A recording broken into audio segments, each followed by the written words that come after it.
ইসলাম বলছে হচ্ছে যখন আপনি কোনো ভালো কাজে নিয়ত করবেন, নিয়ত করার সাথে সাথেই আপনার সৃষ্টিকর্তা আল্লাহ তাআলা আপনাকে রিওয়ার্ডস দেওয়া শুরু করবে। ধরেন হচ্ছে আমাদের ওইদিকে একটা দরজা আছে, একটা জানালা আছে। আপনি নিয়ত করলেন হচ্ছে আমি এই দরজাটা রাখছি এবং এই জানালাটা রাখছি দিনে যেন আমি 5 বার আজান শুনতে পারি। তাহলে এটা তো এমনি আপনাকে রাখতে হইতো না, আপনার এই যে বাতাস, আলো বাতাস আসার জন্য।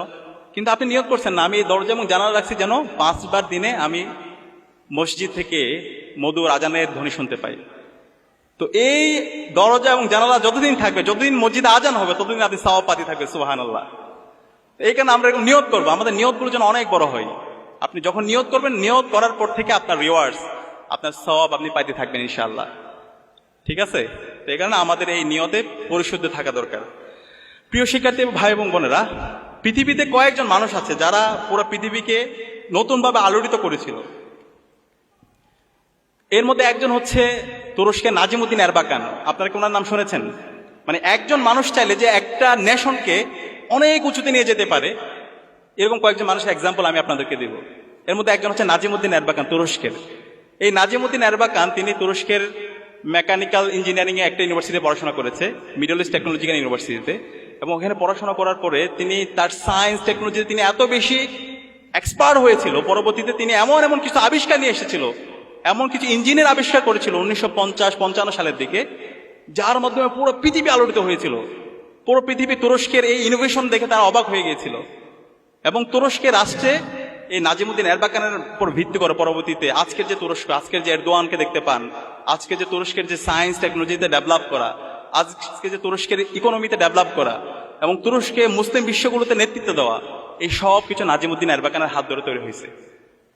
তো এই কারণে আমাদের এই বাংলাদেশটাকে যদি আমরা উচ্চ আসনে নিয়ে যেতে চাই, তাহলে আমাদের এরকম নাজিমুদ্দিন এরবাকানদের মতো আমাদের এরকম বিজ্ঞানীদের দরকার। বিংশ শতাব্দীতে একজন মানুষ পুরো দুনিয়া আলোচিত করেছিল। এর মধ্যে ওনার নাম হচ্ছে একজন ইমাম হাসানুল বান্না। ইমাম হাসানুল বান্না মাত্র 22 বছর বয়সে ইখওয়ানুল মুসলিমিন নামে একটা প্ল্যাটফর্ম করেছিল। এবং এই প্ল্যাটফর্মের মাধ্যমে পুরো পৃথিবী, পুরো মুসলিম বিশ্ব, মিডল ইস্ট, আফ্রিকা অনেক বেশি আলোড়িত হয়েছিল। তো সে কারণে এই ইমাম হাসানুল বান্না, সাইয়েদ কুতুব, নাজিমুদ্দিন এরবাকান, বদিউজ্জামান সাইয়েদ নুরসি, এই ধরনের সাহিত্যিক, বুদ্ধিজীবী, বিজ্ঞানী, আমরা যারা এখানে কৃতি শিক্ষার্থী আছি, আমাদের মধ্য থেকে হইতে হবে। আমরা যদি এরকম হইতে পারি, তাহলে আমাদের যে আকাঙ্ক্ষা, আমাদের যে স্বপ্নের বাংলাদেশ, সেই স্বপ্নের বাংলাদেশ বিনির্মাণ করা সম্ভব। আমি আপনাদেরকে কয়েকটা অনুরোধ করবো, আমরা যারা কৃতি শিক্ষার্থীরা আছি, আমরা যদি সফল হতে চাই, আমাদের কয়েকটা বিষয় সবসময় মাথায় রাখতে হবে। আমাদের মন থেকে বিশ্বাস করতে হবে যে আমরা পারবো। Be positive. মন থেকে বিশ্বাস করতে হবে যে আমি পারবো। এখানে আপনারা যারা আছেন, আজকে যারা এসএসসি দাখিল পরীক্ষায় আপনারা ভালো রেজাল্ট করেছেন, A+ পেয়েছেন, সামনে আপনাদের অনেক লম্বা জার্নি, সামনে আপনাদের ইন্টারমিডিয়েট পরীক্ষা, এরপর হচ্ছে বিশ্ববিদ্যালয় ভর্তি যুদ্ধ, তারপর চাকরি। কিন্তু বিশ্বাস করতে হবে যে এখানে আপনারা যারা আছেন, এখানকার আপনারাই আগামীতে ঢাকা বিশ্ববিদ্যালয়, বুয়েট, মেডিকেল সহ বাংলাদেশের বড় বড় যে প্রতিষ্ঠানগুলো আছে, সেই প্রতিষ্ঠানগুলোতে ভালো একটা সাবজেক্টে আপনি ভর্তি হবেন। এখানে মন থেকে বলছে কে একটু হাত তুলুন তো দেখি, যে বুয়েটে এই যে ভয় পাচ্ছে, আপনারা যদি এখন থেকে ভয় পান, আপনারা এই গোল্ডেন A+ পেয়েছেন, A+ পেয়েছেন, আপনারা যদি ভয় পান তাহলে কেমন হবে? এটা 2 হাত একসাথে তোলেন। মন থেকে যদি বলে আপনাদের প্রত্যেকের পক্ষে বাংলাদেশের বড় বড় প্রতিষ্ঠানগুলোতে পাওয়া সম্ভব ইনশাআল্লাহ। আল্লাহ তাআলা এই হাতগুলোকে কবুল করে নিক, আল্লাহুম্মা আমিন। 2 নাম্বার হচ্ছে এই যে সফল হওয়ার জন্য আমাদেরকে অনেক বেশি গ্রেটফুল হইতে হবে, যেটা আমাদের বক্তারা অনেক বেশি বলেছেন। বি গ্রেটফুল টু অলমাইটি সুবহানাহু ওয়া তাআলা।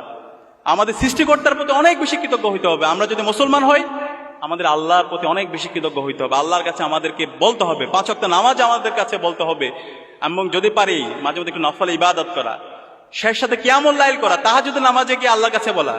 আল্লাহ তাআলা কোরআনের মধ্যে বলেছেন, ইয়া আইয়ুহাল্লাযীনা আমানু ইসতাঈনু বিস-সাবরি ওয়াস-সালাত ইন্নাল্লাহা মা'আস-সাবিরিন। আল্লাহ তাআলা বলছেন, হে বিশ্বাসীরা, তোমরা সালাত এবং সবরের মাধ্যমে আমার কাছে সাহায্য প্রার্থনা করো, নিশ্চয় আল্লাহ তাআলা ধৈর্যশীলদের সাথেই আছেন। এবং সবসময় দোয়া এবং জিকিরের মধ্যে থাকা। আল্লাহর কাছে চাইলে আল্লাহ তাআলা এত বেশি দিবেন, আপনি চিন্তাও করতে পারবেন না। এর পাশাপাশি আমাদের গ্রেটফুল হইতে হবে আমাদের পিতা মাতার প্রতি। আমাদের আব্বা আম্মার মন থেকে দোয়া আসে এমন কাজ করতে হবে। আমাদের আব্বা আম্মা উফ বলে, এই ধরনের কোনো কাজ করা যাবে না। আমরা অনেক ক্ষেত্রে ভুলে যাই আমাদের আব্বা আম্মার স্যাক্রিফাইসের কথা। দেখেন, আমাদের আব্বা আম্মা এত আমাদের পেছনে সময় দেয়, কখনো আমাদের কোনো ধরনের চাওয়া পাওয়া তারা অতৃপ্তি রাখে না। খেয়াল করবেন, আমাদের আব্বা আমার কলারগুলো ছিঁড়ে যায়, শার্টের কলার ছিঁড়ে যায়, জুতা ছিঁড়ে যায়, কিন্তু তাদের সেই শার্ট চেঞ্জ করে না, তাদের জুতা পরিবর্তন করে না, তাদের ডিভাইস পরিবর্তন করে না। কিন্তু আপনার আমার কোনো ধরনের অপূর্ণতা তারা রাখে না।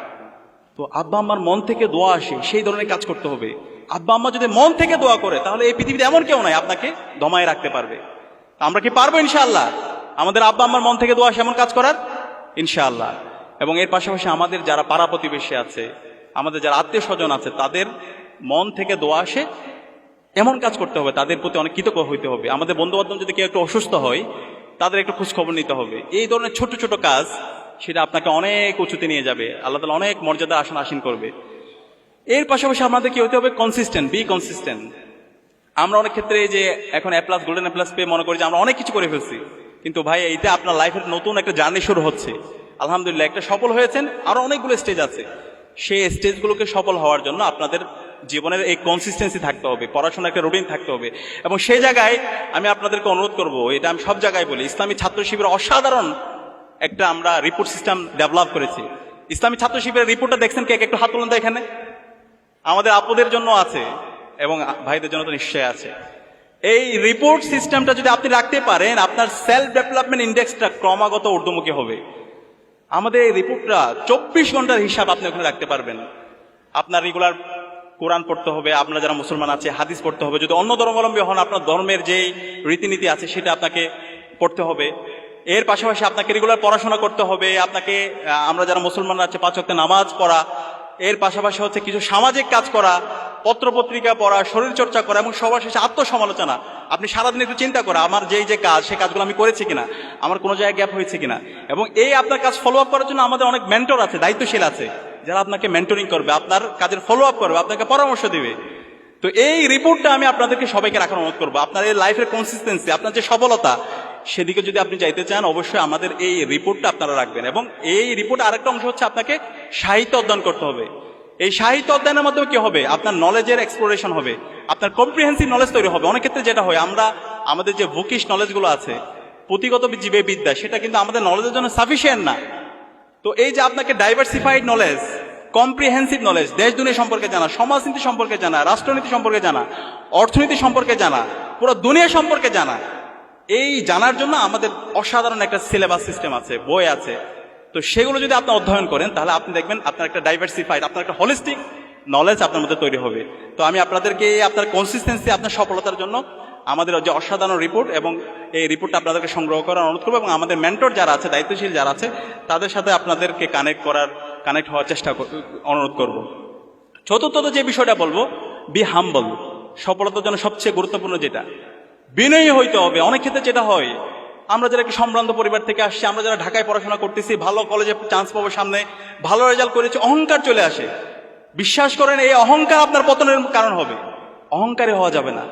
আপনি যত উপরে যাবেন তত আপনি বিনয়ী হবেন। এই বিনয়টা আপনাকে অনেক উঁচুতে নিয়ে যাবে। আমরা পৃথিবীতে যত সফল মানুষদেরকে দেখতে পাই, যত এক্সপার্ট লোকদেরকে পাই, তারা অনেক বেশি বিনয়ী। সে কারণে বিনয়ী হইতে হবে, কোনোভাবে অহংকার, উদ্যমী আচরণ করা যাবে না। সর্বশেষ যে বিষয়টা বলবো, B optimistic, never be pessimistic. অনেক বেশি আশাবাদী হইতে হবে, হতাশাবাদী হলে চলবে না। স্বপ্ন দেখতে হবে, স্বপ্ন দেখতে হবে ইমাম গাজ্জালির মতো একজন সুফি হওয়ার জন্য, একজন ইতিহাসবিদ হওয়ার জন্য। স্বপ্ন দেখতে হবে ইবনে সিনার মতো একজন ডাক্তার হওয়ার জন্য। স্বপ্ন দেখতে হবে সৈয়দ আবুল আলা মওদুদির মতো একজন তাত্ত্বিক হওয়ার জন্য। স্বপ্ন দেখতে হবে শহীদ আব্দুল মালেকের মতো একজন ছাত্রনেতা হওয়ার জন্য। এই ধরনের যদি আমরা স্বপ্ন দেখতে পারি, তাহলে দেখবেন যে আল্লাহ তাআলা আপনাদেরকে অনেক উঁচুতে নিয়ে যাবে ইনশাআল্লাহ। তো আপনাদের সবার জন্য অনেক অনেক দোয়া করছি। আপনারা যে নতুন জার্নি শুরু করছেন, সেই জার্নিতে আল্লাহ তাআলা আপনাদের যোগ্যতা, আপনাদের প্রজ্ঞা আরো বাড়িয়ে দিক, আপনাদেরকে নিরাপত্তার চাদর আবৃত করে রাখুক, এবং আমরা যারা আছি, আমরা সবাই মিলে যেন আগামীর বাংলাদেশ বিনির্মাণ করতে পারি। জুলাইয়ের যে শহীদদের আকাঙ্ক্ষা, সেই আকাঙ্ক্ষার আলোকে বৈষম্যহীন ইনসাফ ভিত্তিক বাংলাদেশ বিনির্মাণ করতে পারি, এবং আমরা সকলে যেন আমাদের আব্বা আম্মার চক্ষু শীতলকারী সন্তান হতে পারি। আল্লাহ পাক সুবহানাহু ওয়া তাআলা আমাদেরকে সেই তৌফিক দান করুন। আসসালামু আলাইকুম ওয়া রাহমাতুল্লাহি ওয়া বারাকাতুহু।